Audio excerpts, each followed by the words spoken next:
heard that it was said, 'You shall not commit adultery.' But I say to you that everyone who looks at a woman with lustful intent has already committed adultery with her in his heart." Jesus said that when he was preaching the Sermon on the Mount, when he was talking about how important it is to pay attention to what's in our heart, as well as what our actions are. So of course we don't want to lust, but what does it mean to lust? A lot of Christians think that lust always has to do with sex, but in the Bible, that's not often the case. The words that are translated lust in the Hebrew and the Greek are also translated covet and desire. For example, Queen Jezebel murdered Naboth in order to get his vineyard for her husband, who had coveted after the field so intensely that he had taken himself off to bed and refused to eat. In the Bible, that's what lust has to do with. It has to do with wanting something so badly that we let it disrupt our life. But when Christians talk about lust today, they talk about lust in sexual terms, and I am going to be talking about that particular kind of lust. In books like Joshua Harris's Sex is Not the Problem, Lust Is, he only defines lust kind of vaguely, and all of the examples that he gives from both women and men cover a whole gamut of things, from looking at the newspaper and magazines and Super Bowl commercials and noticing that women or men are dressed immodestly. He does give a list of things that lust isn't. Lust isn't having a sex drive. Lust isn't wanting to have sex with your husband or wife. But in action, it's kind of impossible to tell what lust actually is.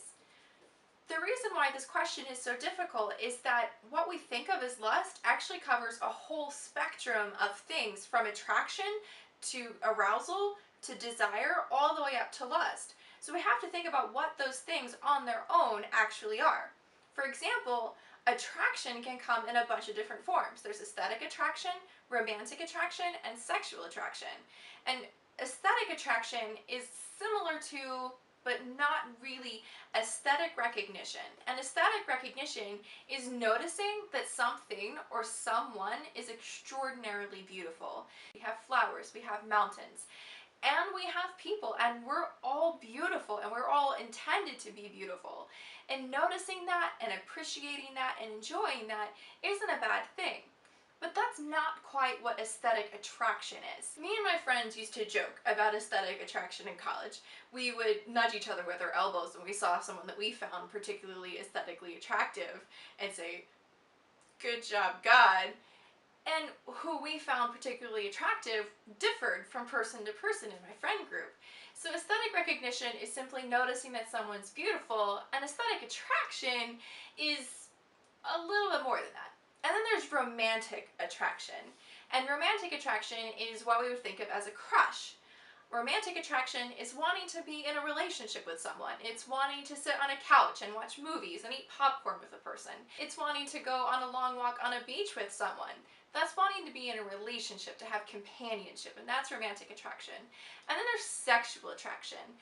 And who we're sexually attracted to isn't up to us in a lot of ways. It's not like we go out and say, "You know what? I am only going to be attracted to brunettes." That's not something we really do.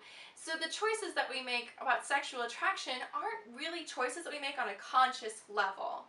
It's something kind of up in the air. It's because of hormones. It's the way our brain is. Some researchers have indicated that some people really like people who have symmetrical faces. There's a whole host of reasons for why you might find someone sexually attractive, and they're going to differ from person to person. So that's attraction. The next thing in the spectrum is arousal. And there's a bunch of different kinds of physical arousal. There's physical arousal of being awake, and then there's physical sexual arousal. Some researchers have discovered that we have to feel safe in order to feel sexual arousal. That's not true of everyone, but it is true of a lot of people. But we can also be sexually aroused because of sexual stimulus. Things that we see that turn us on, like finding someone really attractive, or having your genital or other erogenous areas physically manipulated can very frequently cause arousal, and that can happen regardless of whether or not you want to. That can be very confusing for victims of child sexual assault and rape because they may have had their genitals or other erogenous areas manipulated by the assailant and have had no control over whether or not their body became physically aroused.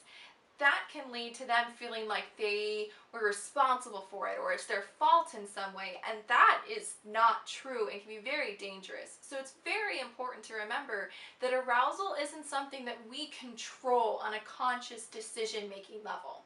So that's attraction and arousal. So what's lust? How is lust different from these things that we can control sometimes, a lot of these things that we don't have control over? I would like to propose a definition for lust as being sexual objectification. Sexual objectification is taking the whole glory of a created person who has the imago Dei, who was created in the image of God, and taking that person and reducing them down to an object that we control, that we can own, that we can use. We see this very often in advertising.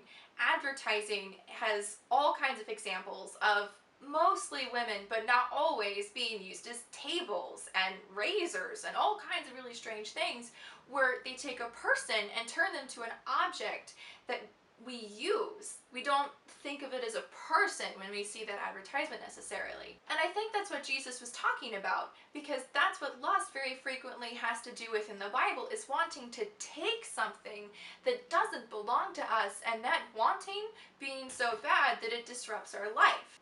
Sexual objectification is about taking something that we can use. It's taking a person and making them into a thing. That's what I think the difference between lust, attraction, and arousal are. It's not a problem to be aroused. It's not a problem to find someone physically attractive. It is a problem to look at a person and turn them into an object in our minds. I'm Samantha Field, and this has been Daughters of Eve, where you can find out everything you ever possibly wanted to know about sex from a Christian perspective. I'm on Twitter, I'm on Facebook, I'm on Tumblr. You can find all of those links in the description, and don't forget to subscribe!